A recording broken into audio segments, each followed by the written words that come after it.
सभी को मेरा नमस्कार। तो कैसे हैं आप सब लोग? मैं अच्छी हूँ। वेलकम है आपका मेरे चैनल मधु के ब्लॉग में। तो फ्रेंड्स, आज सुनाने जा रही हूँ मैं आपको फिर से एक अच्छी सी जो कहानी है। और ये कहानी जो है एक सच्ची घटना है। तो सुनिएगा और बताइएगा कि आपको कैसी लगी। तो एक बार एक संत वृंदावन घूमने आए हुए थे और दर्शन करके जब वो वापस लौटने लगे तो सोचा भगवान को भोग लगाकर कुछ प्रसाद लेता चलूं।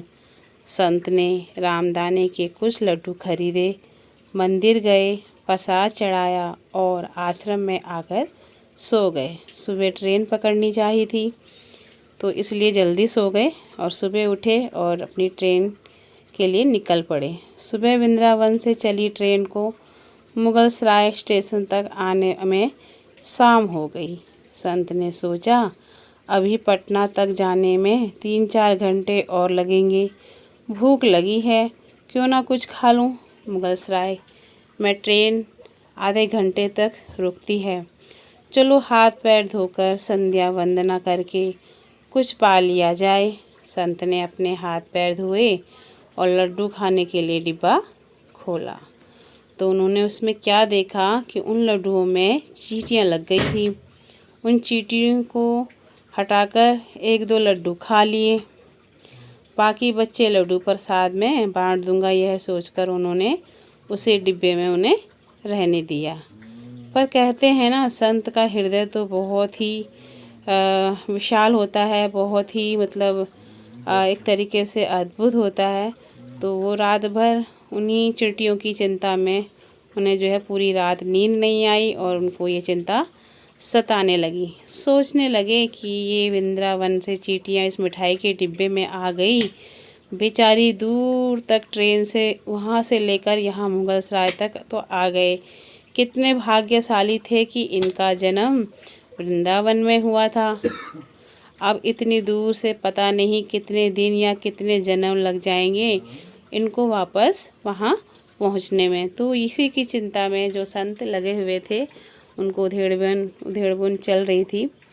तो मैंने कितना बड़ा पाप कर दिया, वो अपने मन में इस बात को बार बार कहे जा रहे थे कि मैंने कितना बड़ा पाप कर दिया, इनको वृंदावन छुड़वा दिया। किनका वृंदावन छुड़वा दिया था? चींटियों का। तो उन्हें यही बार बार लग रहा था कि इतनी अच्छी जगह से चींटियों को मैं ले आया हूँ इस डिब्बे में, और अब पता नहीं है यहाँ पर किस जगह पर छूट जाएंगी, कहाँ रह जाएंगी। तो कितना अच्छा इनका जन्म था कि इन्होंने इस ब्रजभूमि में जन्म लिया और मेरे कारण इनको ये ब्रजभूमि छोड़नी पड़ी। तो वो बोलने लगे, नहीं नहीं, मुझे तो वापस जाना होगा और इन चींटियों को भी वृंदावन में ही छोड़कर आना होगा। तो संत ने उन चींटियों को वापस मिठाई के डिब्बे में सावधानी से रखा और वृंदावन की ट्रेन वापस पकड़ ली। उस मिठाई की दुकान, वह जब संत जो है मिठाई की दुकान पर पहुँचे तो वहाँ पर उन्होंने वो डिब्बा रखा। तो जब उन्होंने डिब्बा रखा तो जो कहने लगे कि इसमें तो चींटी है और मैं इसे यहाँ पे रख रहा हूँ। तो वो जो दुकान का मालिक था वो बोलने लगा, नहीं नहीं, अगर इसमें चींटी है तो मैं आपके लिए दूसरी मिठाई ले लेता हूँ, आप इसे छोड़ दीजिए। आप बुरा मत मानिएगा कि मिठाई के डिब्बे में चींटी मैंने इसमें चली गई थी, तो इसका आप बुरा मत मानिएगा, मैं इसके बदले में आपको दूसरी मिठाई तोल देता हूँ।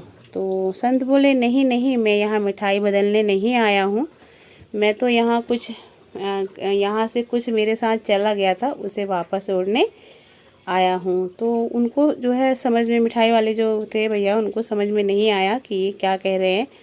तो फिर बाद में काफ़ी देर बाद उनके जाने के बाद ही उन्हें समझ में आया कि ये सब क्या चल रहा था। तो उन्होंने वहाँ मिठाई का डिब्बा रखा और वो वापस घर की तरफ को चलने लगे। तो वहाँ पर संत बोले कि मेरे भाग्य नहीं है कि मैं तेरे ब्रज में रह सकूं, तो मुझे कोई भी अधिकार नहीं है कि जिसके भाग्य में ब्रज की धूल लिखी है मैं उसे दूर कर सकूं। तो ये संत की वाणी थी कि मेरा ऐसा कोई भी, मैं ऐसा नहीं काम नहीं करूँगा, मेरे भाग में नहीं है ब्रज की भूमि, यहाँ रहना मेरे भाग्य में नहीं है, लेकिन जो यहाँ रह रहे हैं उनका साथ मुझे ऐसा करना मेरे लिए अच्छा मतलब सही नहीं है, अच्छा नहीं है। तो दुकानदार ने देखा तो सब आश्चर्यचकित से उन्हें देख रहे थे महाराज जी। तो जो है दुकानदार ने फिर मिठाई का डिब्बा वहाँ पे रख दिया और सारी बात सुनकर दुकानदार जो है संत के पैरों के पास बैठ गया और भावुक हो गया। तो इन पापों के साथ प्रायश्चित कर रहा हूँ मिठाई का डिब्बा यहाँ पे रखकर, और मुझसे बहुत बड़ी गलती आज हो जाती। इस तरीके से संत दुकानदार को सारी बात बता दी।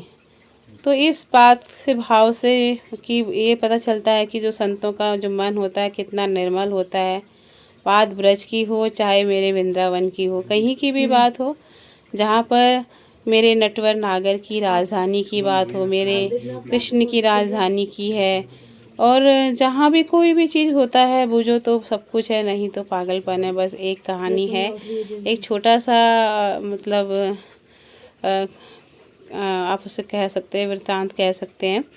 तो किस तरीके से उनका मन मतलब इतना बेचैन हो गया एक छोटी सी चींटी के लिए, और कितना प्यार उनको अपने गिरधर गोपाल पर था और उस ब्रजभूमि पर था।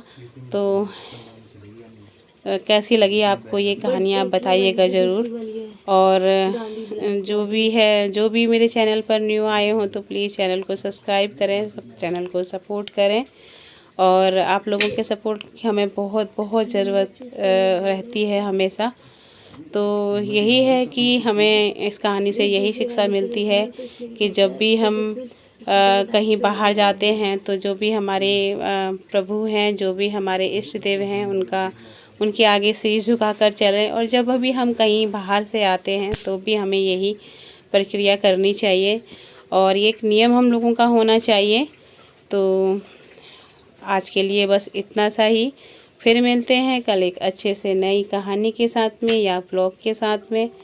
तो घर में यह नियम बनाइए कि जब भी आप घर से बाहर निकलें तो घर के मंदिर के पास 2 घड़ी खड़े रहकर कहें, प्रभु चलिए आपको साथ में रहना है, ऐसा बोलकर ही घर से निकलें। क्योंकि आप भले ही लाखों की घड़ी हाथ में क्यों ना पहने हों, पर समय तो प्रभु के हाथ में ही है ना। तो फिर मिलते हैं इसी के साथ। Okay, bye bye, good day, take care friends, bye bye, bye bye friend, bye bye, bye bye.